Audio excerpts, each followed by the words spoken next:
Hi guys, so I'm just looking at my flash guns I own, so Speedlight, the Rotolight Aeos and my Studio Flash, and obviously they work slightly differently.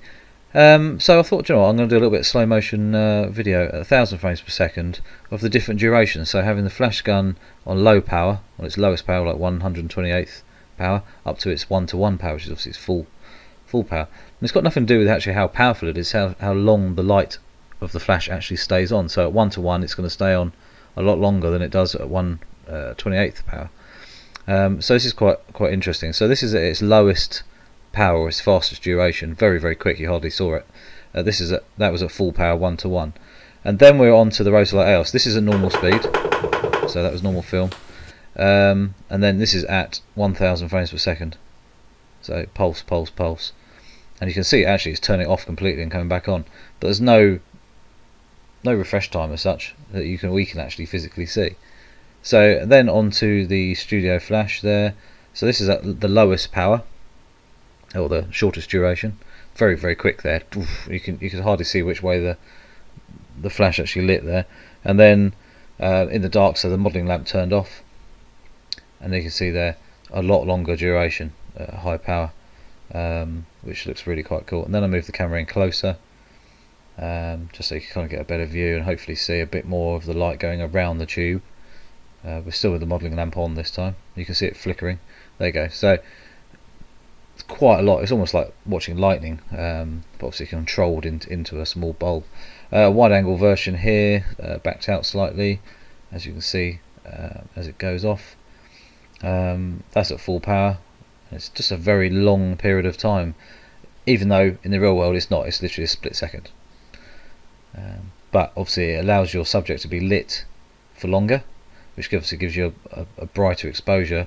Or you can start, if you have your duration longer, you can start adding movement into the shot compared to having a shorter duration, which gives you a faster shutter speed as such and can freeze things for you.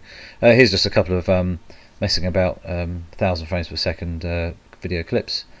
A lighter, basically it's pretty cool to watch that, how the flame lights and ignites with all the little flint sort of fragments coming off, and you can see the little sparks and stuff like that, which is kind of cool.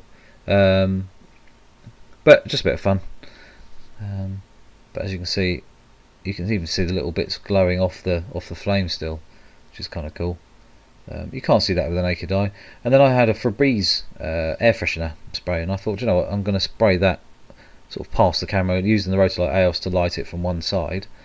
As you can see there, depth of field is very shallow, but I still shot at f10, and but at 600mm, so I wasn't basically spraying the camera with air freshener.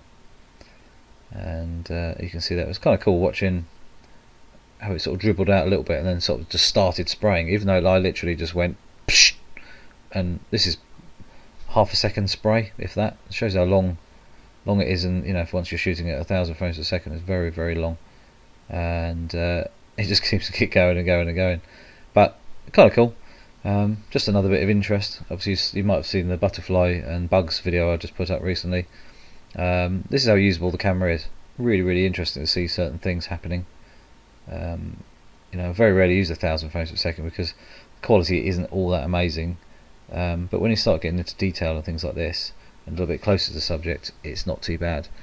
But 500 frames per second I generally use most days because it is a bit more usable, and it just works that much better generally. But this does work quite well, especially in this situation. As you see, the last droplet, or the last couple of droplets, falling straight down, which works quite well. And then just a side shot to finish off, just so you can see it coming out from the side, which is really cool. Again, you can see all the droplets falling, but like I say, you cannot see that in the real world at that sort of speed. Anyway guys,